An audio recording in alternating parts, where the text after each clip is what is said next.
she just ran into the jeep and said, I'm going to follow you. I'm going to follow you because they were fighting. There was no fight. There was no fight prior to when they were going. Now, while before they left, they first of all branched Soso Berekun's house at Lekki. All the artists converged there and they moved in a convoy to Ikorodu together. Please note that because you'll be hearing some bloggers say that Mohbad parked his car around Third Milan Bridge. He held Liam. I wanted to throw him inside the lagoon. The question we usually ask them is this: at what point? So did he call all the drivers of the convoy that park?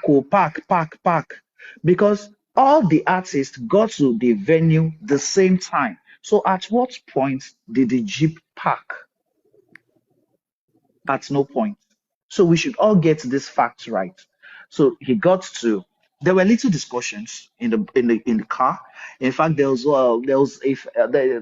a discussion, and we all should know that okay, the people in the car were this. Darusha was seated in the front. Wumi was with Liam in the middle. Mohbad was seated in the middle. Prime Boy was seated, and Spending was also in that jeep. So people, please try and note that Spending was also in that jeep because when they got to Soso Berekun's house, there was no space again, so they had to bring Spending back to the car, to the Prado that they were.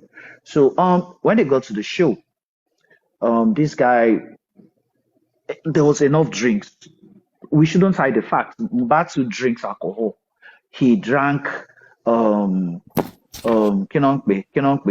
Oh God. Oh, not the general. I'm not the general this time around. Joe, Shanu, those people in Lagos, if you know you're in Lagos, there's this popular um herbal drink that is in a green bottle. Joe, Shanu, me. Origin. Engineer, God bless you. Not Okolos. Kolos, but Shama Kolos. Origin. He was drinking Origin before he got to the show. He also started taking the the this the Eunity show, you know. Can you all what's show? What's the name of the show, sir? What's the name of the show? Please, people in the comment section, please help me out. Help me out. General Bitters. So he started taking General Bitters also good. When he got to the show, he started taking General Bitters, and that was what was in the red cup when he was beside that jeep. People saw that video, so he was taking the General Bitters. Now when they got there, he performed around 9 p.m. and now Wumi did not get out of that car. When he finished performing, he got back into the car. He wasn't the last person. He wasn't the main appearance of the day. So he was still in the car waiting for the other artists to perform. So they all live in a convoy. But there and then, they said he got so pissed off because, number one, in Ikorodu, he's from Ikorodu. So many fans started blocking his car. They wanted him to do this. He had already given money out. He told this guy to get down to go and get more money. Then Prime Boy, he also wanted to get down to attend to the crowd. Prime Boy got down like, guy, you can't be doing that. You know you're a celebrity. Let me do that for you. And there was an issue in which Prime Boy told Mohbad told Prime Boy to get his brother to do something. Then Prime Boy was just, and then the brother Adura was rude to Prime Boy, and from there the issue arose that they started exchanging words in the car. Mohbad got down. This was according to Mommy's testimony in coroner court. Mohbad got down. She put Liam on the chair, rushed. I noticed like it's not the first time those two usually fight. That is Mohbad and Prime Boy. And she noticed that this is outside. Mohbad got down and wanted to turn around to go to open the other door. She got down, followed him, did not follow him, went to the first Prado in the front to go and call people like, hey, wow. They want to go and fight. So this was also confirmed by a friend of Mohbad called Lifestyle. They said Mumi came to call me and he was already drunk. He said, Shorty to bury. That means they started again, Abby. That was said by Lifestyle himself. He confirmed that Then Wumi said when she got back, that it didn't last long. That she only noticed that the side mirror was broken. Side mirror was broken. Not the side mirror. What's that? Window of the Prado was broken. The window of the Prado was broken, and they had ordered Prime Boy to leave, and he left. But when Mohbad came in, according to her, that was the fight. She began to para for him. Samo, are you listening? That was the fight. She began to para for him. Now, the para was this. It was not because of any DNA or no distance. The para was this. Why would you fight in the presence of Liam? Why would you do that? We've been trying to repackage you. When was the last time you had a show? When was the last time you had a show? Now you've gotten a show. Look at the promoter. You're fighting in presence of the promoter. Do you think they are going to offer you another job? Why would you be behaving like a tout here? Why should you be doing that? Why should you be fighting? Can't you take it somewhere else? Can't you take it home? That was the fight. And that fight lasted until they got home. This was confirmed by Wumi herself at the coroner inquest and also confirmed by Adura. So when we are saying all these things, we have to get our facts right. Now, she didn't, of course, the police said that when the issue occurred, he was bleeding profusely. The driver of the Prado, when he got home, according to the commissioner of police, he said the driver of the Prado told Mohbad to go and treat his hand at the hospital. Mohbad said no, he's not going. Samo, write it down. The driver of the Prado who saw the stuff saw him bleeding on his arm, said go and treat this at the hospital. He said no. The wife said, let's go to the hospital. Mohbad said no. Adura brother said no. Lifestyle, when he was leaving the next day, he said he saw Mohbad at the gym that they were treating his hand. He said, guy, carry this thing, go hospital now. Mohbad said no. How many people now? Darosha, his PA, also told him, go to the hospital. He said no. First of all, this is an adult. It is not the first time he had gotten such injury. And this injury wasn't as worse as the old ones. If you had checked the video, it was not a large cut. And what he said was like, he had a show on the 13th. Samo, please listen carefully. He had a show on the 13th. We are talking about the 12th now. He said he's not going to the hospital. He wants his nurse to come.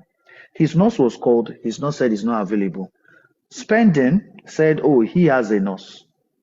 He called his nurse. The nurse said he's not available. At that time, they gave him paracetamol. They also used, Wumi gave him paracetamol, also used a rub ointment around the edges of the wound. Said, I'm going to wait. I'm not going to any hospital. I'm going to wait for the nurse to come. I don't think there's any crime in that. In fact, there are groups of Christians that I know, sorry for saying this, Jehovah's Witnesses, they don't collect blood. You can't give them blood transfusion. They don't do blood transfusion. They can sue you, even at the point of coma that you do that. That is what is called right to life. Why did you? They'll tell you, I don't want it. God is going to save me. You have the right to your own decision on whatever happens to your life. Samuel, if you don't want to go to the hospital, you want to remain at home, you have the right to remain at home. Nobody's going to force you. Now, based on everything Bukola just said, I'm saying this with full chest, combining stories of everything that happened at the coroner inquest without adding a comma, a full stop, anything to it. Now, when the nurse came, according to the police, they said the nurse came 2:30 on September 12th. That was on a Tuesday. 2:30, she got there. At that point, Wumi also said she was cooking fried rice for the preparation of their baby's birthday that same day. They first of all ate Indomie, which was prepared by Adura. 3 of them ate it, Wumi, Adura, and Mohbad. Don't let us forget that Liam at this stage was still breastfeeding. When the nurse came, they asked Adura in the coroner inquest, how was Mohbad? Oh, he was hale and hearty. He was hale and hearty. That was his response. Wumi, how was Mohbad? He was hale and hearty. Nothing happened to him. When the nurse came, Mohbad said, I want to go and do this thing. I'll collect my injection in my room. Got to the room. According to the police, she started administering the injections 240. She started with tetanus toxoid, which was applied to the arm. I'm quoting the commissioner of police now. You can see what I'm saying. I'm not quoting from my own brain, like this other Bukola that was talking is saying. She started with tetanus toxoid. She moved to paracetamol. She applied this intravenously. The meaning of intravenous is that she applied it through the vein, and that goes into the bloodstream like instantly. The third one was cetrazone. That's an antibiotics. Antibiotics. You don't rush. Please, Samu, I need you to listen now. You don't rush cetrazone like that. They don't rush cetrazone like that. Now, if you use your Google, just type side effects of cetrazone. Now, let us not forget that Mohbad was an hypertensive patient. He also had ulcer. Now, the side effects of cetrazone is one, you would have goosebumps. Two, you're going to vomit. Some people have nausea. Some people have convulsion. Now, this guy had these three things. Immediately he was given the cetrazone, he called on his wife and said, please tell her to remove it. I'm feeling hot inside. I'm not feeling comfortable. He said he wanted to ease himself. These are things that were said at the coroner inquest. I'm not adding to it. He said he wanted to ease himself. Wumi followed him to the bedroom. While he was there, he vomited. He came outside. He had goosebumps all over his body, not just on his face, all over his body. Now, at that point, there is another injection that ought to be brought. Once side effect of cetrazone is seen, there is an antidote for these side effects, which was not brought by the nurse. Of course, she brought other syringes with her. That is what this lady is saying, that there were other syringes in the house, like diclofenac. There were other syringes in the house. It was not just one dose of paracetamol that was there. There was not only one dose of tetanus toxoid that was brought. There were other syringes that were there.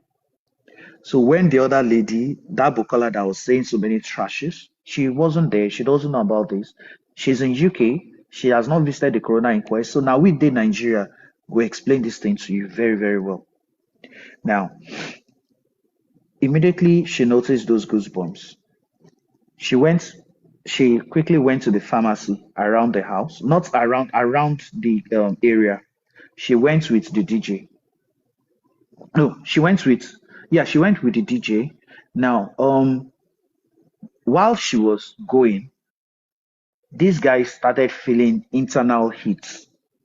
Internal heat. The room he was in, there was no AC there. He said he wanted to go to his son's room that had an AC. It was at that point he started convulsing.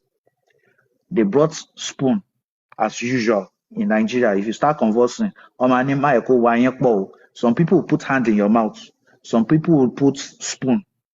Spoon was put. Immediately, they brought him downstairs. Sorry, he was not having, they said no CPR. Is it everybody that knows how to do CPR? So please, when you talk sometimes, and talk, when somebody, he can't open his mouth. Yeah, he can't open his mouth to receive oxygen. So you have to use something to open it. So that's why most people make use of spoon. They have to make use of spoon. So, and then convulsion doesn't mean you've stopped breathing. Please take note of that. Convulsion does not mean you stopped breathing. Let's continue. I don't want I shouldn't be reading comments, so they're already distracting me. Now they brought him downstairs. The mechanic was battling with his car. They asked the mechanic, guy, can we use this car? He said no. They busted out. Wumi started knocking on neighbors' doors. One of them came out, brought his car. They put Mohbad inside. Was he breathing? Yes. So that statement that woman said that he was dead, that's a lie because the if he was dead, they would have rounded everybody up. That place would have been the major crime scene. The crime scene was not inside the house. Now, according to the neighbor, he said while they were driving, while he was driving, there was a little traffic, and he put his hand at the back and noticed that Mubad was already getting cold. And he told her like, "Ah, guy, Baba, it's in cold, oh." Immediately, they stopped the bike. They put him on a bike, and they went. Immediately, they got to the first hospital. They still stayed in the first hospital for about 10, 15 minutes. But they said he was brought in dead. They tried resuscitating him, but they said he was brought in dead. They didn't believe that. So people that are saying that they collected death certificates, how, when? Or at this point, Madam don't shit for body. Oh. She was rolling on the floor. She don't shit for body. She don't piss for body. They carry Baba Mubad, as in Mubad say, ah, guy, not this is not what we wished for. We don't believe it. They took him to the next hospital. That's about 10 minutes away. That one, they just checked his dilations and just saw that, man, this guy is gone, man. Now, at that point, some people said, why didn't they take him to the mortuary instantly? I was just like, the oldest person amongst them is 20. This guy, Darusha, is a year older than Mobad. Darusha was 27 years when this issue occurred. He's the oldest in the house. Why would he be thinking of taking somebody to a mortuary? Immediately he died, they took him back home. One, there was no death certificate. A mortuary, that was not occurring to their mind. They have to call the elders. Mobad has, people don't know, Mobad has an elder sister. He has a grandma. As a Mobad himself, has a grandma, has a mother, has a father. So why should you take him to a morgue without you telling the family about it? The only person Wumi could fathom in her brain at that moment was the sister. People have been saying, why did they call the father? Do you break such news to parents of someone like that? No. You have to carefully tell them so that you don't even know where they are, what they were doing at that point. That is how Yorubas, that is, I don't know about other cultures, but I know as a Yoruba man that what would happen at that point is that you carefully tell parents of someone that the parents of a child that their child is dead. Sometimes it might not be you. Sometimes you might tell people that where are they? Then tell them like, ah, carefully tell this person. How did the father know? They told the father that he was dead already. They told the father that your son is sick. Come to the hospital. He left Ikorodu. The mother too. They both left Ikorodu to the island, to Lekki. They got there pretty late. I think they said they got there around 7. They were at the they were at the hospital, at the road to the hospital. They now said, ah, he's already getting better. You can go. Ah, even if you are a parent and somebody says that, you should like, come, what is happening?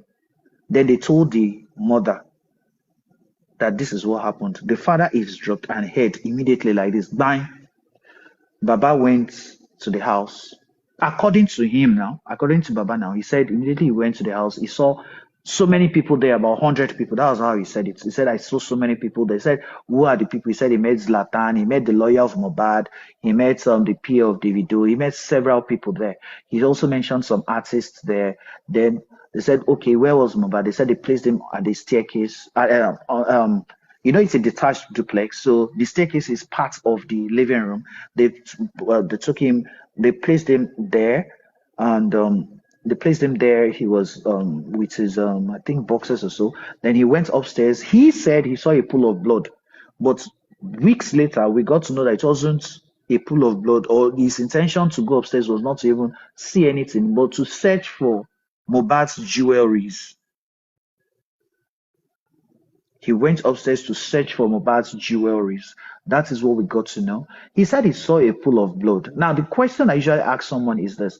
If you are the father of a child and you just lost your benefactor, your breadwinner, the only person that makes you to be called a responsible father, the person that every month gives you 200,000 naira, the person that bought you a truck for your business, the person that built two bedroom flats for you in your place that you even rented one out. He renovated your house for you, bought you a property in your village, and he was already building it. Despite that fact, he had not built his own, neither had he gotten a car for his wife or his son. What would you have done? If I put myself in such shoes, God forbid, I would come downstairs, go to the gates, lock the gates, call the nearest police and tell them that, including me, arrest everybody there. He never did that. What did he say? What did they say he did? He came downstairs. The wife was lamenting, Emma Roku, What it means is that we have to traditionally find the killers of my husband, that this thing is not just ordinary. That was the statement of the wife. He said no. Zlatan, a close friend of Mohbad, said, "This child, please don't bury him now. Don't bury him. Let us wait for, let us do autopsy on him." Baba said no. The PA of Davido gave him 2 million naira. He gave it to the PA. He said they should organize an ambulance. They brought him to, according to him, they said they went to a police station. He was denied police reports based on the fact that he didn't report to the nearest police station, and the policemen should have come to this place to investigate what happened. So he didn't do that. So they didn't give him any police reports. Then he had to take the body to Ikorodu. So on getting to Ikorodu, the morgue was filled up, and he didn't even still have a police report nor a death certificate. So he had to put Mohbad in an ambulance. So while he was in an ambulance, I believe one member of the family now did a short video showing Mohbad putting on a short. His chest region was open. His neck region was open. The braids he had when he went to the show was still on his head. There was cotton wool in his nose and things like that. His mouth was closed. At this point, his neck was not broken. There was no stab wound on his chest. Nothing like that happened. He wasn't bleeding from any part of his body.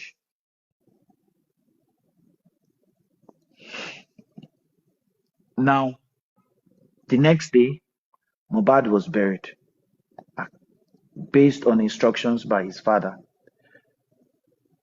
2 days after his death, his grave was cemented because it was a case closed from his father. He wasn't expecting them to do any autopsy. He wasn't expecting this case to have gone this far. He wasn't expecting that. Why did he bury his son on time? Whereas his wife didn't want it, the friends didn't want it. Why did he rush to bury? Why did he wait?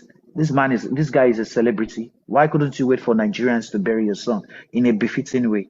Why was he buried under the rain?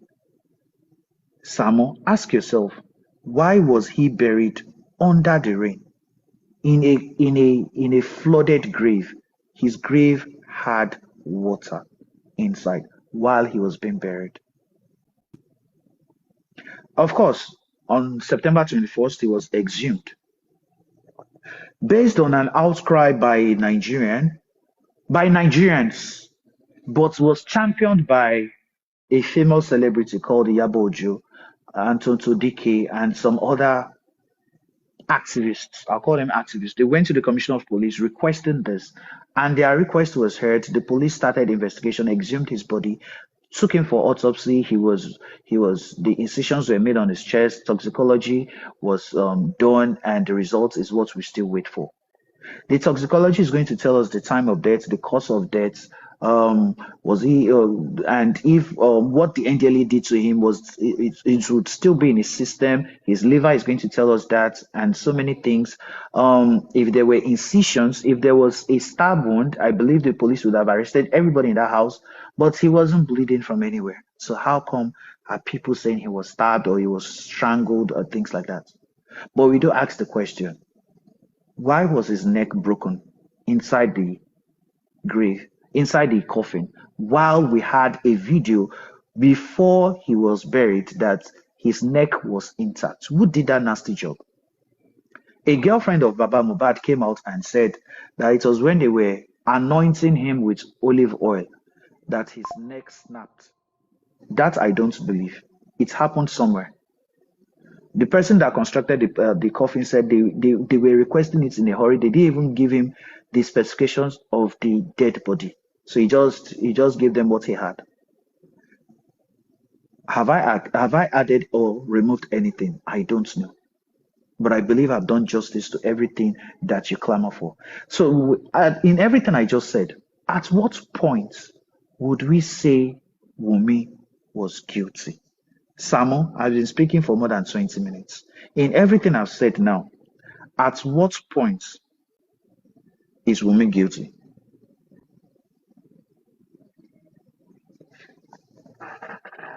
Samo, I'm listening to you.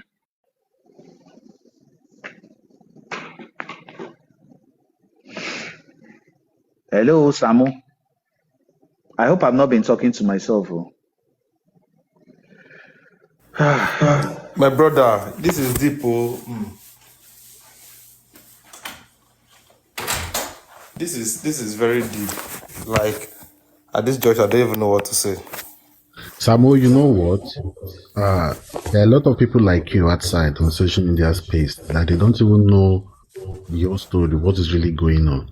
So they just take one information from the bloggers or whoever that is talking about the death of Mohbad. They just bring those stories. An audience outside that did not really know the depth of what is actually going on, they start pointing fingers, start accusing, all those crazy stuff that people do. So, like, it's very good to to take your time and ask yourself questions. These bloggers, whatever they are saying, is it true? Or Like I said earlier on, you understand? what I know what kept me waiting? Are you listening? Yeah. What kept me waiting was what I met when I strolled into this room. Like myself, I'm with the level of exposure and education, I will never, everything I've been saying, the idea evidence is there's nothing like one in the court of law. There must be evidence for a verdict. So you don't just assume or you think or you fill in the gap in information. So that's why I said this thing was really fucking with my head. So I have to let go and let Nigeria do their thing. But with what they've said today, I don't know. It's deep because there are a lot of gap that the bro that did the presentation was filling up, because I understand the place of a shock of a wife to her husband, and there's a place of poverty as well. But all this jewelry, because initially I stood to defend Davido when they said, why should Davido give them 2 million naira so fast? So I understand that there could be some comments, some pity, some lamentation, all those stuffs. Probably the PA alerted him that, bro, you have the gas for you. Nobody, they drop money. You get money for your hand now. Give them 2 million. That is me. That is my view. You understand? Because everybody knows Davido to be a giver. Do you get? Exactly. So I do tell people that you can't use that against Davido. Because Kilo Con, their style of music is different. They are like 100 to 10. One Gino Sarah one. So Kilo Con Pelu, so interested in letting them bury the guy early. And like I do ask people, and I do ask myself, that burial was too early. Like even though I'm a Yoruba guy, I'm from Ondo State. So I can see that. I understand the fact that ìbànújẹ́ ni kí òbí kó gbé ọmọ sí, but that was like pretty fast. Wọ́n dẹ̀ kí n ṣe Muslim. So like I said, ìkàtí bá ti ní fàdí lórí ẹ̀, I don't come on public space. I come and yarn dust because I want to get some clapping ovation or something. No. So I rather listen and learn or fill in some gap for myself. just keep mute and be looking at everybody. That was why I was so amazed at days when the whole battling and everything was Oh, happening. okay. So Samuel, I just want to. Okay. Yeah, you have the No, floor. Samuel, let me just help you understand what let me just help you understand what really happened earlier. You see all these women that they came after you. Abiamo ló ń ṣe wọ́n. Abiamo. Because some of them are mothers, some of them are grandmothers. They have people as old as Wumi. Wumi is just 24 years old. She's a young widow. They put themselves in places of her mother. Like, how would, if they have a daughter like this, they are going to protect their daughters. And that's why you saw them like, who is this that was just coming to just insult Wumi, that's saying Wumi did, no, they won't tolerate it. But I understood you when you came, like, it be like, say, this guy doesn't really know in-depth analysis or doesn't really know this story. That was why I had to be calm with you and to stop her from saying any other thing to you. That's why Bro, I said, when you were away, President. they dice me, oh, and I'm gonna say I strong, I get body. They almost finish me. So please don't blame them. No, Don't I blame don't them. But because that is the spirit. they said Samuel, you are from Ondo State, bro. I told you, bro, earlier on, I'm a proud son of Ondo. Okay, I can see. So you get agidi for it, well. You say I We don't agree.